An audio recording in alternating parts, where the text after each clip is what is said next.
Yo, what up guys? Welcome back. Today we're gonna be going over everything to do with headsets, forks, and compression systems. It's been a bit over 7 years since the last time we did a video like this, and there's a lot of new parts to take into account. We're gonna be going a bit more in depth on how they work, how to install them, and their pros and cons, as well as a couple niche situations you may come across. There's gonna be timestamps in the description below so you can skip to whatever portion of the video you may need, or you can watch the whole thing to help determine what you wanna go with, what parts you need, and all that. So let's get started. So we just have your standard tilt integrated headset here. We're gonna take it out of the box and get all 5 components that this one comes with. All right, so first off, it comes with 2 headset bearings. These 2 are gonna be identical and they are the exact same across the board regardless of what brand you get or what compression system you're riding. Next up, we have the dust cover. This is the only part of the headset that's visible. So this is where all the branding will be. It'll come in different colors and all of that. And that's just to give it a little bit extra layer of protection to prevent dust, dirt, or water from getting into your bearings. Then this is the compression ring. This is the piece that goes on your fork to fill in the space between the fork and the headset bearing to keep everything tight. And then lastly, you have the crown race, which a lot of brands don't include this with their headset anymore because most of the time it's not needed. These are typically built into your fork now. There's some rare situations where you will need it, and we'll go over that in a bit. So this is just a normal headset. Chances are this is gonna be the kind that you're gonna get, although there are a couple other kinds, and we're gonna go over those briefly. First up, there is a tall stack headset. They're pretty much identical in all aspects other than the dust cover. As you can see here, the tall stack is quite a bit thicker than the standard one. And that is basically to act as if there's a headset spacer built into it. Because if you're running SCS, sometimes you end up needing a headset spacer and some people don't like how they look. So they opt to go with a tall stack headset instead. And then next up we have a low stack headset, which is basically the opposite of the tall stack headset, as you can see. These ones, the dust covers are really small. They're pretty new. People like these because it looks a lot more flush and clean on your scooter. And the main difference between this and either a tall stack or normal headset is, like I mentioned, you have the dust cover and the compression ring as 2 separate pieces. But on the low stack headset, you don't. They are combined into just a single piece. So the dust cover has a slit in it, has a little groove on the bottom, so that way it can just pop right into the upper bearing. And this is the MV one. It comes in 2 versions, one for SCS and HIC, and one for IHC, as those forks are a different diameter. All right, now that we have the headsets covered, we're gonna go over the 3 main compression types. We're gonna start with SCS compression, the pros and cons, what you need for it, and how to install it. So starting with the pros, SCS is the most durable compression system for sure. It also will keep your headset super tight, and if you do it correctly, it'll stay tight for a really long time. And then one other benefit is that you don't have to go through the hassle of having a slit cut into your bars, which again is a weak point, which is why it's the most durable, because you don't need that slit. And then for the cons for SCS, it does tend to be a little bit heavier than the other compression systems. This isn't always the case. If you get a certain clamp and fork, it could be just as lightweight, sometimes even lighter than HIC or IHC, but it does depend. And then the second con would be that it is a bit more expensive for the most part, but in my opinion, it is worth it for the extra strength and just less hassle having to do maintenance on your scooter. So now we're gonna go over everything that you need to run SCS on your scooter. Of course, you're gonna need a headset. Pretty much any headset on the market will work unless it's specifically for IHC, like the MV low stack headset that we looked at earlier. That's why they also make an SCS version to fit an SCS fork. The only other headsets that wouldn't work is if you have a complete scooter that comes with IHC, you won't have the right compression ring, so you'll have to get a new headset to fit it. Then, of course, you'll need an SCS clamp. These guys are almost always a 4-bolt clamp. They have the compression system pretty much built into the clamp with this little lip, which we'll go over in just a sec. They do come standard and oversized, so just make sure you get one that will fit whichever size handlebars you have. And you'll also need a fork that's SCS compatible. Pretty much all forks on the market are gonna be SCS compatible unless it specifically states IHC in the name of the fork. That's not always the case, so just double check. Then you'll need your compression hardware. So for this fork, you'll need an M8 washer and bolt. Just make sure you get the right size. A lot of forks come with the compression hardware, some do not. Some clamps come with the hardware, some do not. So just double check all the parts you're getting or that you have to make sure you'll have all the hardware you need. Boop. And then finally, you may end up needing a headset spacer or 2. This is what they look like. This is essentially if your fork is too long and you need to lift up the clamp a little bit, this will be used. there's not really any way of knowing whether you'll need the spacers ahead of time or not. So we always recommend getting 1 or 2 headset spacers just to be safe, so you're not waiting on this hardware. Of course, you're also gonna need handlebars on your scooter. Like I said, you're gonna need some that will fit inside your clamp, so make sure those are the same size. And you'll either need bars that don't have a slit in them, or if they do have a slit like these, you'll need what's called a bar adapter or bar sleeve. And what this will do, it will slide into the bar, fill in the slit to pretty much act as if you don't have a slit in the bar. So now we're gonna go over how to install a headset, SCS compression, and everything. So starting off, you have your deck. These are the headset cups where the bearings will sit. We always recommend putting a little bit of grease in here so the bearings aren't just metal rubbing on metal. We're not gonna grease it today because we're not actually putting the scooter fully together, but definitely do that. So starting off, you wanna get your bottom bearing and your fork. Now, one thing to keep in mind with the bearings, while they are identical, you do have to make sure you're putting it in the right way. One side is gonna be completely flat like this, and the other side you'll see kind of curves in or tapers a little bit, and that you always wanna be facing inside the head tube. So for the bottom bearing, you want the curved side to be facing up, like that. Just to make it a little easier, you slide it down onto your fork, again, curved side facing up, and you just slide that right up into the head tube. Then you take your top bearing, same thing, but flip it the opposite way. You want the curved side facing into the head tube, so it's gonna be facing down. Slide that, should pop in. Now that you have the top bearing and the fork in, you'll see there's a little bit of play in here, but no need to be alarmed. That's what the compression ring is for. This is gonna fill in the space between the fork and that top bearing. You'll see one side is flat and one side has these ridges and sticks up a little bit. That side that sticks up and has the ridges is gonna be down going into the bearing. So the smooth side should be facing up. Slide it down, it should pop in and you're good to go. Now you see a lot less wiggle. Then you get your dust cover, you slide it over and you're good to go.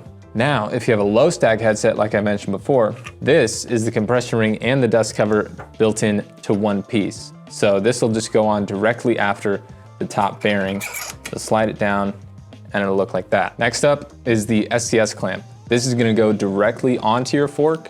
And if you look inside, you'll see that there is a little bit of a lip right in the middle where it gets smaller.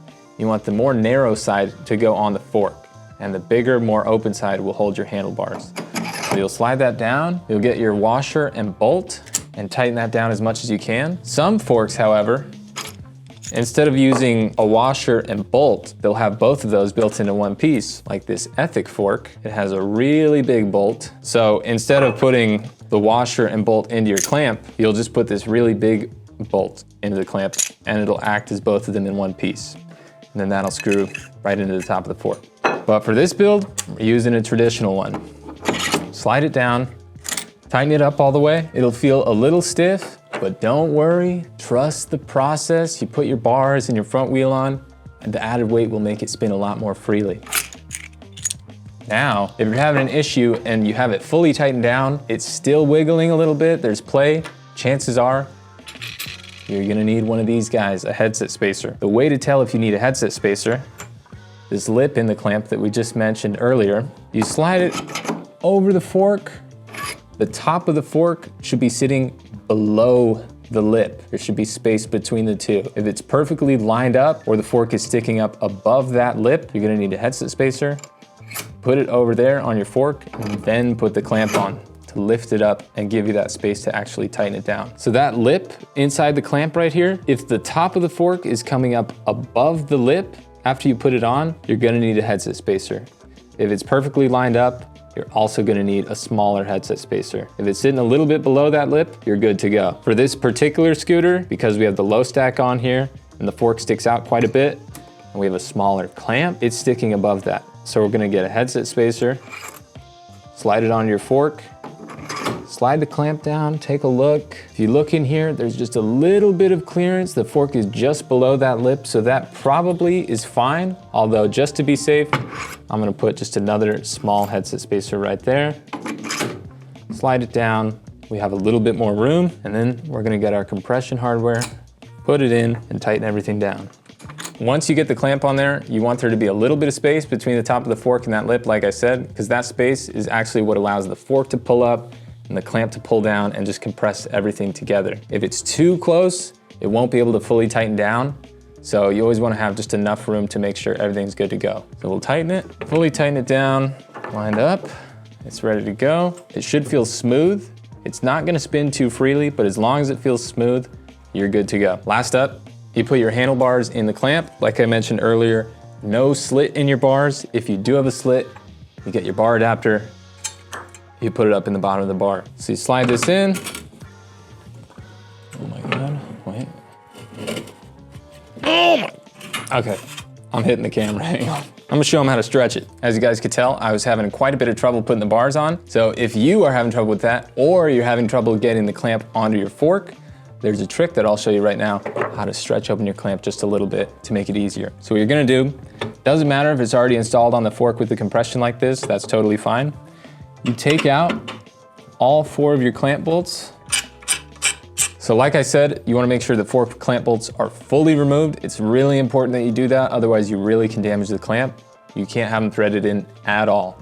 So to stretch the clamp open, you're gonna move the clamp backwards so you're on the side with the threads, and to stretch it open, you get your clamp bolt and you screw it in one of the middle ones. You're gonna use this bottom one if you are having trouble getting it on your fork, and you're gonna use this top one here if you're having trouble getting the bars on. So what you're gonna do is thread that bolt in backwards. So starting on the side with threads, you're gonna just screw it in, and then you'll see right here in the middle open section of the clamp, you'll see the bolt will peek through in just a sec.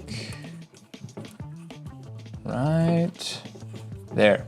You see how the bolt is starting to come through? What you're gonna do is get a coin, a washer, anything that's metal and completely flat. And you're gonna place it right here against the bolt and the other side of the clamp.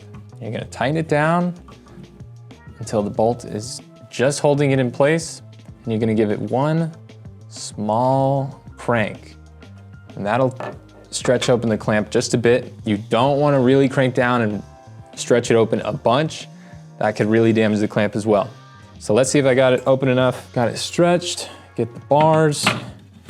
Then you take the bolt out, drop your nickel. So once you get that bolt out, you're gonna just get all 4, put them back in the correct way, and tighten down your clamp. Now there is a specific way that you need to tighten down an SCS clamp. Because the clamp is so tall, you don't want to fully tighten one bolt at a time. That'll cause the clamp to tighten unevenly and become what's called pinched. It won't hold your bars in too well, and it can damage the clamp. So you just want to slightly tighten each one. Once it starts actually tightening up against the head of the bolt, once you start feeling tension, you'll stop.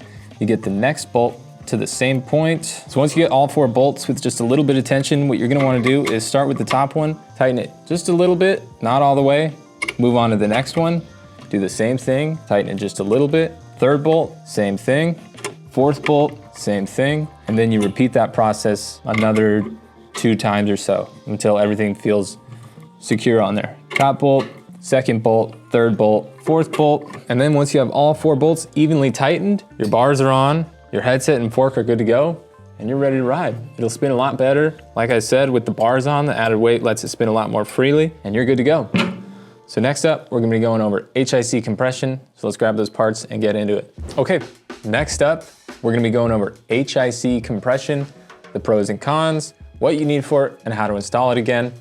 Starting off with the pros, I would say HIC is probably the easiest compression system to use and install, so that's always an added bonus. Second of all, it's pretty middle of the road in terms of both price and strength. So if you're on the fence between IHC or SCS, this could be a great option for you. It also gives you the option of getting either a steel bar or a titanium bar. So you can get something that's really strong if you don't mind the extra weight of steel, or you can still get something really lightweight if you want to with titanium. Moving on to the cons, I would say with HIC, there really is only one downside to it, that being that you do need a slit in your bars. Like I mentioned before, a slit does create a bit of a weak point in the handlebar, so that's something to keep an eye out for. But if you do get the slit installed properly by a professional, it should still last you a really long time. So what you'll need for HIC, again, you'll need a headset, of course. Pretty much any headset on the market will work with it, unless you have an IHC specific one, like the low stack NV headset, or if it's an IHC headset from a complete scooter, you'll need to get a new one. Next, you'll need an HIC compatible fork Fortunately, SCS and HIC utilize the exact same diameter of fork, so we're gonna be using the tilt tomahawk again. If you currently have SCS and you wanna switch to HIC, chances are you can keep your fork. Then you'll need your HIC kit, of course. These guys are usually between $5 to $10, maybe $15 at most. Sometimes they come just the shim, sometimes they come with the washer and bolt. This is the Ethic one, it does not, so we have that here. And you wanna make sure the washer and bolt match up with the size needed for your fork. In this case, it's an 8mm bolt. And like I mentioned before, some forks will have the compression washer and bolt built into one piece, so you won't need to get the bolt and washer for that. You can just use the one that came with your fork. And finally, you need a pair of oversized steel or titanium handlebars with a slit. You need the inner diameter to be oversized, and because of that, you cannot ever run aluminum bars with HIC. Again, you can never run aluminum bars with HIC. And of course, a clamp, an oversized clamp to go with your oversized bars. So let's start building it. So now, how to install it? Let's get that all set up. So same as before, you're gonna get your fork and one of the bearings. Again, it doesn't matter which one, they're identical. You just wanna make sure you got a flat side here and the curved side. Curved side for the bottom bearing should be facing up into the deck. So you slide it down on your fork. Put that into the deck. Get your other bearing. Curved side of the bearing faces down. You get that. Pop it into the head tube. You get your compression ring. Again, there's a flat side. That's gonna be on the top of it. And this side that kind of tapers inward is gonna be down, kind of popping into that upper bearing. And finally, get your dust cover, slide that over. And once you have the headset all put on there correctly, all you have to do is get your HIC shim, slide it over your fork. Then you get your compression washer and bolt, you pop it down and you tighten it down into the fork. In my case, pretty unlucky, this bolt is not long enough, so it's not reaching anything. No matter how much I spin it, nothing's happening. For that, you can either cut the HIC shim a bit, which we typically don't recommend you do, or you can get a different compression bolt. In this case, it's an M8 bolt that's required for the fork. Some require an M6, which is 6mm or 8mm. We do sell them on our website, or you can easily get these at any local hardware shop. So I'm gonna run it into our warehouse real quick, find one that's long enough to reach. So I got this bolt, as you can see, it's quite a bit longer. It's still an M8 or 8mm bolt. So if you see, I'll drop this on here, it'll be sticking up. That's because it's hitting the threads. So now all you have to do is tighten that down into the top of your fork. Then you tighten this bolt that goes down pretty much as you can. Same as before. If you try to test it out, it's gonna feel a little stiff. Trust the process. It's gonna feel good once you get your bars and wheel on with that added weight. As long as it feels smooth, that's all that matters. Then you get your oversized bars. Remember, you need a slit in them and a clamp to go along with them.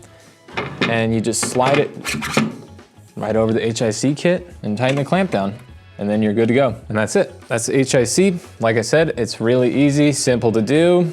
It's pretty good on the budget. So that's everything there. Let's move on to IHC. Lastly, we're gonna be going over IHC. Again, we're gonna start with the pros and cons of it. We're gonna go into what you need to run IHC, as well as how to install it. Starting with the pros, IHC does tend to be the lightest of the three main compression systems. IHC forks do also come with all the hardware included, the IHC shim, compression ring, and all of that. And because of that, it does tend to be a bit more affordable than the other two options. For the cons, IHC does tend to be a bit weaker due to the forks being slightly smaller diameter than your average fork. Also, your bars do require to have a slit in them. So again, like I mentioned earlier with HIC, that does create a bit of a weak point in the bars. But if you have the slit cut professionally, and if you're not a super big rider or doing any super crazy tricks, then IHC should hold up just fine. Now, let's go over what you need to run IHC on your scooter. As usual, you'll need a headset. You can run any normal headset, or you can get an IHC low stack headset like this one by Envy. Again, just for simplicity's sake, we're gonna use just the normal tilt headset. You're gonna need an IHC fork. This is the Envy Colt, and like I mentioned, all IHC forks will come with the compression kit and the correct size compression ring for it. Because it comes with the compression ring that corresponds with the fork, you can really get pretty much any headset on the market, with the exception of an SCS exclusive headset, like the Envy Low Stack that's for SCS, or the Proto Integratron headset. One thing to note is that the IHC shims aren't standardized across the industry. So an Envy IHC shim and fork might be a slightly different diameter than a Root Industries fork, so the IHC shim can't be interchanged. However, the outer diameter of all of them is the exact same, so your handlebars, you'll still always use the same size. And then lastly, you'll need a pair of bars with a standard size inner diameter with a slit. When I say standard size inner diameter, that means a pair of steel bars or titanium bars that's standard sized, or a pair of aluminum bars with a slit. That's the most important part. And to go along with your bars, you just need a clamp. If you have the steel or titanium bars, any clamp that fits standard size bars will be good to go. If you have aluminum bars, they're a bit thicker, just to compensate for aluminum being a bit softer or weaker of a material. So they are oversized on the outside. So if you have aluminum bars, you'll need an oversized clamp. So now, how to set up IHC? Let's get into it. I'm gonna take this hardware off of my fork so we can get it all set up for you. So, as you'll see with an IHC fork, it came with its own compression ring, because the compression ring that comes with your headset is gonna be way too big. Hear that? It's wiggling around a bunch. So the one that came with this tilt headset, we're gonna set it aside. We won't be using it. You're always gonna use the one that came with your fork. This one, much tighter, a lot less wiggle, ready to go.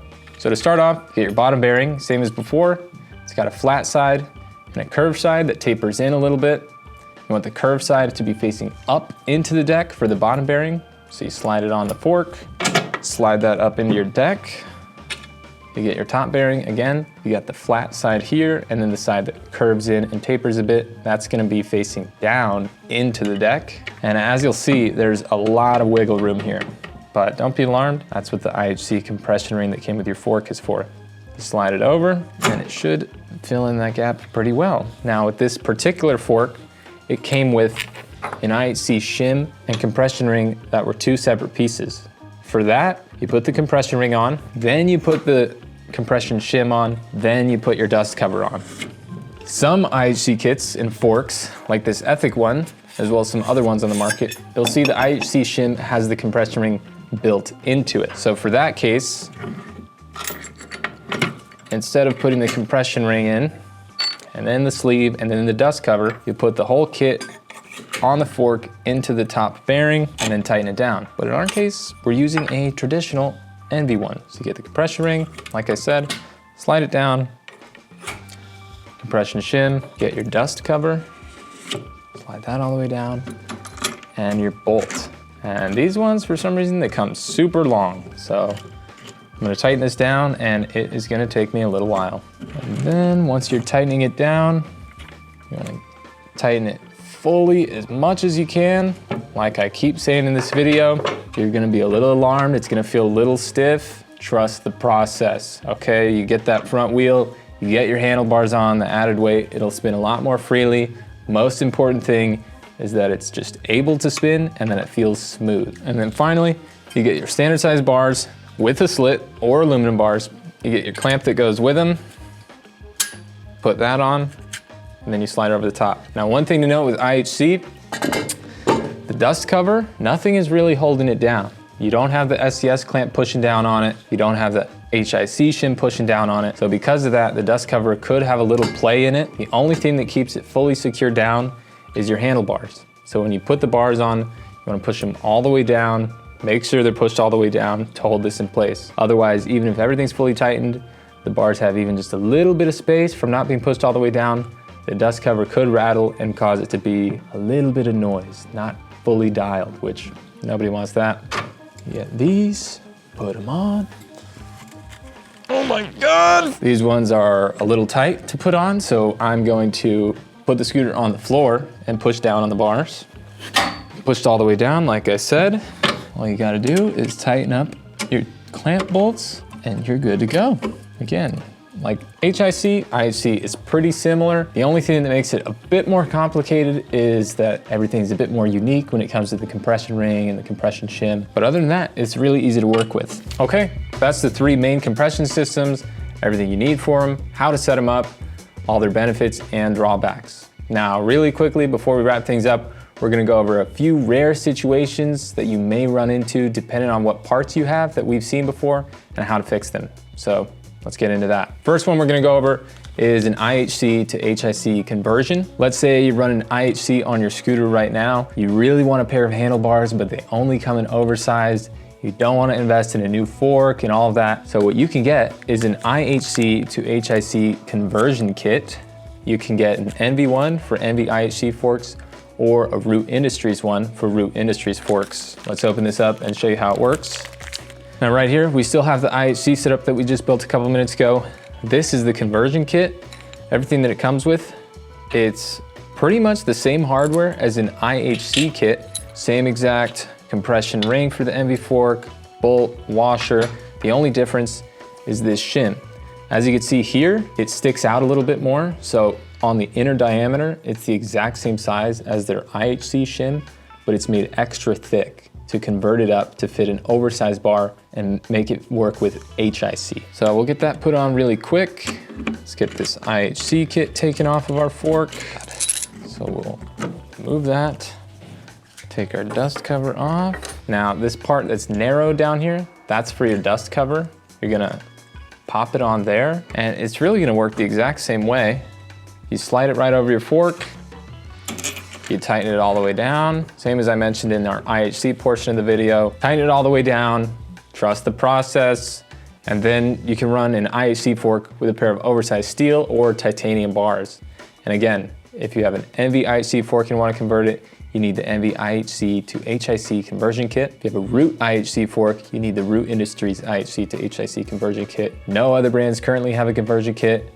These two only work on their own brands, so make sure you don't mix them up. Next up, we're gonna be going over what's happening if your dust cover or the fork is scraping the head tube of your deck. If you've tightened the headset down and it feels really rough, it's not spinning at all, and when you do spin it, it fully comes loose really quickly, chances are something is scraping on your scooter, and it's usually a pretty easy fix. There's 2 points on the head tube of your deck where something can be scraping. It can be the dust cover that's scraping, so the metal right here is scraping on the metal here on the dust cover, causing a lot of friction, causing it to lock up, or your fork can be scraping the bottom section here. So it would be this section of your fork, scraping the bottom section of your head tube, which with these parts, we don't have that issue, but certain times when you start mixing brands, you may run into that issue pretty rarely, just because brands, they design all their own parts to work with one another. So there's just slightly different dimensions between everything. So let's say you have an Urban Art deck and a North fork and a tilt headset. There might be a chance that something's scraping on there. What you can do is feel it. If it's feeling rough, like it's scraping, first thing I recommend you do, take the dust cover off, get your compression back on, whether it be HIC, SCS, tighten it back down. If it feels smooth, that means your dust cover was scraping. What you can do is either ride it without the dust cover, and that's totally fine. What you can do if you still do want to ride the dust cover is get a small headset spacer. Right here, I have a 2mm spacer. What you do before you put the dust cover on, like when you typically would, you slide the spacer here, and what that will do is just lift the dust cover up a little bit just to prevent it from scraping. Then you tighten everything down and it's good to go. Now, say you took the dust cover off, you tighten it down, you're still having that issue, chances are it's the bottom part of the head tube scraping your fork. Again, we're not running into that with these parts, but just for example, if you are, that is when the crown race will come into play. That piece that comes with most of your headsets that you never use, that we never use, we tell you you don't need. In this rare case, you will need it. You'll slide it down here, and what that will do is it'll lift your fork. Actually, it'll lift your deck just a little bit. On this one, it looks a little goofy. It's sticking out, that's because we don't need it. But if yours is scraping, it'll lower the fork a bit. You'll feel it'll be a lot smoother after you put that on. You tighten it down, you'll be good to go. So that's what to do if something is scraping in your headset, the dust cover, the fork, anything like that. We just wanted to briefly touch on this. If you have an Aztek brand fork and you want to run HIC, first of all, I would not recommend you do so. I don't have an Aztek fork on me here, but just listen. Aztek, they only make SCS products. no HIC, no IHC. And to prevent you from needing headset spacers, because a lot of people don't like how that looks, with SCS in mind, they make all their forks pretty short. So that way, the fork will only stick up just about this much. I'll just hold it here, for example. So if you have the fork sticking up that much, it's safe with SCS, but with HIC, since the only point of contact you have is this bolt down here, it's not that safe. SCS, you have the bolt going down into the fork, you have the 2 clamp bolts down here, and if you look in here, not being held on by that HIC shim much at all. So for that reason, we do not recommend you run HIC on an Aztek fork. It technically is possible, either if you get a really long compression bolt or you cut the HIC shim down, but again, that causes some safety risks, so try to just steer clear from it. And the last thing we're gonna be going over is if you're running IHC compression with an Ethic Trianon bar. Ethic, I don't believe they do it anymore, but they used to have a ICS compression system. So if you look in here, I don't know if you can see it, there's like a type of nut. It's called a star nut. It's welded inside the bar. And because of that, sometimes if you have a really long fork, IHC, because that's the only kind of fork that would fit inside this bar, you'll put it in and your bars won't slide all the way down. You tighten up the clamp, the bars will keep sliding off, they'll start rocking back and forth. All you need to do for that is get a headset spacer, put it down above the dust cover, slide the bars down so they have something to actually rest on instead of kind of floating, hitting that star nut. Tighten your clamp and you're good to go. And with that, that's everything. Just a brief rundown of the 3 main compressions. If you're looking for something really durable, super reliable, and you don't mind a little extra weight or spending a bit more, SCS is for you. If you're looking for something super lightweight, IHC is the move.